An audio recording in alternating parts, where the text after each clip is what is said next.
तुम्ही कल्पना करा की ज्यांना हो का ठो कळत नाही शिक्षणातलं असे अर्धे मंत्री आहेत तुमच्याकडे, त्यांना तुम्ही विद्यापीठात पाठवणार.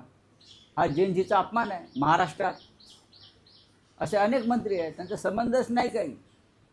त्यांनी शिक्षणाचा आयचा भो करून टाकलेला आहे. संसदीय शब्द आहे. सिनेमा आला आहे त्याच्यावर, त्याला पुरस्कार मिळाला या सिनेमाला.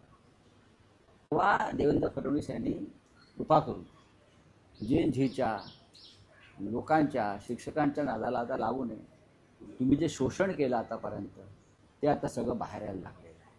तुम्हाला तो कच्चा वाटाणा आम्ही खायला घालू. तो जो हिरवा कच्चा वाटाणा आहे तो आम्ही तुम्हाला खायला घालू. तुम्हाला तो खावाच लागेल. माफी मागा त्या विद्यार्थ्यांची ज्यांनी हा कच्चा वाटाणा खाल्ला आणि आजारी पडले. अनेक शाळातून शिळं अन्न खाल्ल्यामुळे मुलं आजारी पडली, त्यांना विषबाधा झाली. हे तुमच्या राज्याच्या मुख्यमंत्र्यांना माहिती आहे का? जेएनजीचे मेळावे घेत आहेत. भ्रष्टाचारासंदर्भात पाहायला गेलं तर सामनर पॅटर्न संदर्भात तुम्ही काय माहिती समोर आणलेली? एमआयडीसी असेल, गिरीश महाजन असेल आणि सामंतवरती देखील आरोप केले तुम्ही. मी आरोप करत नाही. मला आता बघा बाहेर माझ्याकडे किती लोक भेटले भ्रष्टाचाराच्या खायला येऊन बसले. साधी लोक आहेत. एमआयडीसीमध्ये मराठी उद्योजकांना प्लॉट मिळत नाही, आज लिहिलं आहे. हे एक प्रकरण आहे. माझ्याकडे अशी 111 प्रकरणं आहेत. डायरेक्ट त्या एजंटला भेटायला लावतात.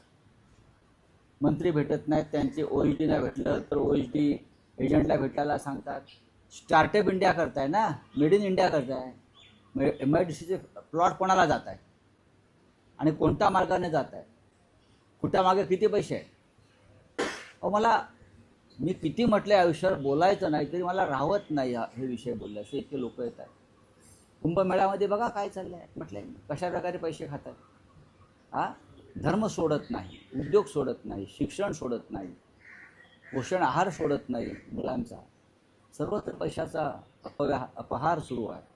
आदित्य ठाकरे आज रेड कार्ड दाखवणार आहेत गव्हर्नमेंटला. सगळ्या खेळाडूंना त्यांनी विनंती केली. रेड कार्ड हा फुटबॉलमधला म्हणजे बाहेर काढतात. हे सुद्धा आम्हाला आदित्यजीमुळे कळलं. ते फुटबॉल प्रेमी आहे. Red card